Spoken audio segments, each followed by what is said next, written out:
আসসালামু আলাইকুম সবাইকে। আমি কুক উইথ ট্রেডিশন থেকে পুষ্প বলছি। কেমন আছেন সবাই? আশা করছি সবাই খুব ভালো আছেন। আজকে আমি করে দেখাবো কাতলা মাছের একটি রেসিপিটি করার জন্য আমি এখানে 6 টুকরো কাতলা মাছ নিয়ে নিয়েছি। মাছটাকে ম্যারিনেট করার জন্য আমি এখানে হাফ টি স্পুন লবণ, হাফ টি স্পুন হলুদ গুঁড়ো, হাফ টি স্পুন মরিচের গুঁড়ো দিয়ে মাছটাকে এপিট উপিট দুপিট ভালোভাবে ম্যারিনেট করে একটা সাইডে রেখে দেব। আমি একটি বাটিতে 4টি মাঝারি সাইজের পেঁয়াজ 4 টুকরো করে নিয়েছি, 6 কোয়া রসুন, 2 টুকরো আদা, 1 টিস্পুন হলুদ সর্ষে, 1 টিস্পুন কালো সর্ষে, 1 টিস্পুন আস্ত ধনিয়া, 1 টিস্পুন আস্ত জিরা, হাফ টিস্পুন গোলমরিচ, 3টি কাঁচামরিচ, 3টি শুকনো মরিচ, হাফ টি স্পুন হলুদ গুঁড়ো, 1 টেবিল স্পুন সর্ষের তেল দিয়ে ভালোভাবে পেস্ট করে নেব। আমি চুলায় একটি প্যান বসিয়ে দিয়েছি, তাতে সর্ষের তেল নিয়ে নিয়েছি। তেলটা গরম হয়ে গেলে এক এক করে সবগুলো মাছের পিস দিয়ে দেব। পিসগুলো এক পিঠ ভাজা হয়ে গেলে উল্টিয়ে অপর পিঠটিও ভেজে নেব।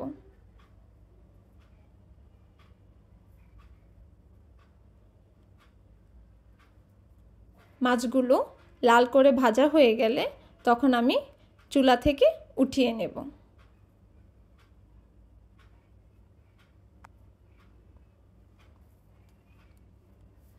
এই তেলের মধ্যে আমি 3টি এলাচ, একটি তেজপাতা 2 টুকরো করে দিয়েছি এবং 2টো টমেটো টুকরো করে দিয়েছি,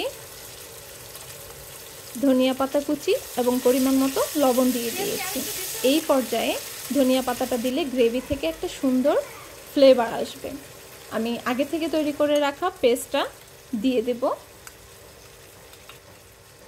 পেস্টটা দিয়ে টমেটোর সাথে ভালোভাবে মিক্সড করে নেব।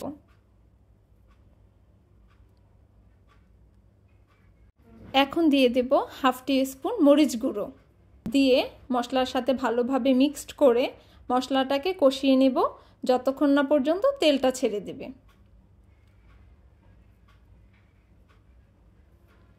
মশলাটা কষানো হয়ে গেলে আমি যে বাটিটাতে মশলার পেস্টটা রেখেছিলাম সেই বাটিটাতে করেই 1.5 কাপ পরিমাণে পানি দিয়ে বলক আসা পর্যন্ত ওয়েট করব।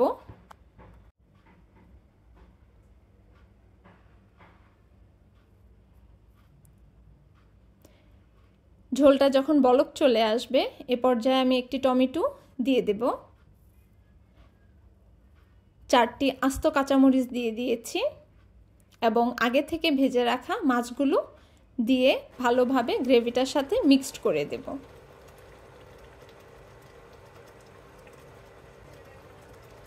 এখন ঢাকনা দিয়ে ঢেকে রান্না করে নেব গ্রেভিটা ঘন হওয়া পর্যন্ত। এই যে দেখুন গ্রেভিটা ঘন হয়ে গেছে। আমি এখন ধনেপাতা কুচি দিয়ে চুলা থেকে নামিয়ে নেব। এই রেসিপিটি একটু ডিফারেন্টভাবে করা হয়েছে এবং খুবই সুস্বাদু। আপনারা করলে বুঝতে পারবেন। আশা করছি আপনাদের ভালো লাগবে। সবাই ভালো থাকবেন, সুস্থ থাকবেন। আজকের মতো আল্লাহ হাফেজ।